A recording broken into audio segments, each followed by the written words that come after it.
With Straightsmile Solutions, straightsmilesolutions.com. Let's talk today a little bit more about buying a practice with existing bracket and wire ortho cases. And I have a little content out there on buying a practice with existing Invisalign cases. You should look into my YouTube channel.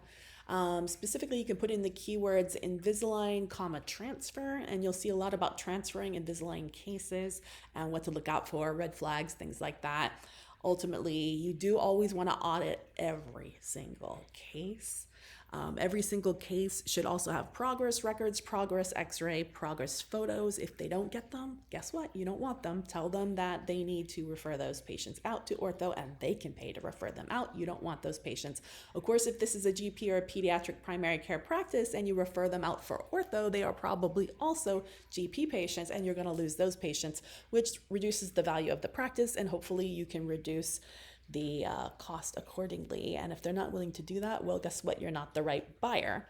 Of course, also for Invisalign, you want to only look for cases that are comprehensive and those that are nowhere near the 3, 4, or 5 year mark. They should be in year 1 or 2. If this doctor cannot finish their cases within 2 years, then that's a red flag. You don't want that patient. You should be able to run a report on your D8090s, D8080s, D8070s, D8060s, D8050s, D8040s, D8030s, D8020s, and D8010s, and get a full list, unless they have another way of running the report, of all their ortho patients, and do a complete audit on every single patient. No patient hidden, no patient left behind. If these patients have active stuff on their teeth, be it aligners, functional appliances, or braces, and they are not coming in on a regular basis or being seen through virtual on a regular basis, and literally you need to check every single patient, you will regret it because they will hide patients. And you're going to be inheriting the liabilities. That's why you have to be very careful. I would only pick a doctor who is extremely meticulous and very on it with their cases, with a similar treatment planning philosophy, ideally a philosophy that's forward and expansive in nature and not backwards and intrusive in nature. Backwards in nature. Totally airway focused as well. If they don't know how to read SEFs, if they're not using CBCTs, if they're not using expanders, that's a red flag. You don't want these patients. Have them transfer these patients to ortho. Just tell them you don't want any of the ortho patients. Even if you think you know what to do, don't take them. I wouldn't touch them. Even when I was looking at associating or coming into an ortho office, I ran total audits. I required them to have progress x-rays on every patient if it was within 9 to 12 months of starting Invisalign or braces or functional appliances, as well as progress photos on every patient, even if it was 3 months since they started.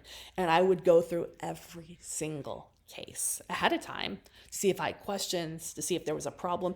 And if there were red flag patients that were problems, I made sure either I didn't go into that practice or I told them these patients need to, we need to do something about these patients. These are red flag patients, ahead of time. That way the liabilities don't go to me. So same thing, if you're coming into a practice that's a GP practice that has bracket and wire, you need to go through every single patient. Unless you're planning to be there in person for all their visits and shadow them for months and months, the easiest way is to require them to take 60 days to get records on every patient. That means these patients should be coming in with bracket and wired every 60 days anyway, so it shouldn't be a problem. But if they don't have a good recall network, getting the patients in, remember, it's patient abandonment if your patient has stuff glued on their teeth and you're not forcing them to come in on a regular basis and following up if they don't show up. So if you're running these reports and you're seeing patients that, have brackets and wires and have ghosted or disappeared, well, this is a problem. They should have already started their sequence of certified letters to dismiss this patient and get them in. So unless you see that happening, red flag, you don't want these patients. You probably don't even want that practice, because where there's one, it's like cockroaches, there's many. Let's say, okay, it's so far looking so good, but you're not super confident with your brackets and wire ortho. You would like someone to help you audit. That's where we come in. We are super glad to help you, either be it virtual or in person. The fees for virtual are $900 an hour, paid ahead of time. And in person, of course, are significantly more, as well as travel expenses. I recommend the virtual. You can do virtual assuming that the charts are online. If they're not, that's going to be a little more tricky for you to have to digitize everything. If it's paper charts and paper x-rays and stuff like that, work. But where there's a will, there's a way. There's always a way to do it. We can help you sort through the charts and look for red flags, look for things that are a problem. Remember, you want similar treatment planning philosophy. If you are not a huge fan of 4x extractions, well then if there's a lot of 4x extractions, you don't want that patient or either that patient or that whole office. And that's how I used to, go in things. If I came into an office and there was a lot of extraction cases, no thanks. Or if there's a ton of jaw surgery or TAD cases, no thanks. Sometimes jaw surgery is required, but a lot of times if you intervene early enough, it's not. And I don't want that liability, and jaw surgery cases are never productive. You lose money like crazy on them. Obviously, you want to look at accounts receivable too. The vast majority of GP ortho cases are either on auto bill or they've paid up front. So you may not make any profit from finishing these cases. So that might be another reason that you want to punt them out.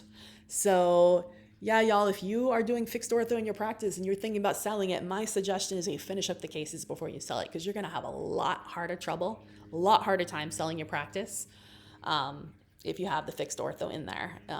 It's just how it is. I mean, it's a great thing to do, but only if you're going to be there for a long time. Better to 5 years before you want to retire or sell that you phase it down, because you're going to have a very difficult time finding a very proficient general practice provider who is very proficient at your philosophy of fixed straight wire. But if y'all really want to do it, I'm here to help you. All right, thanks so much.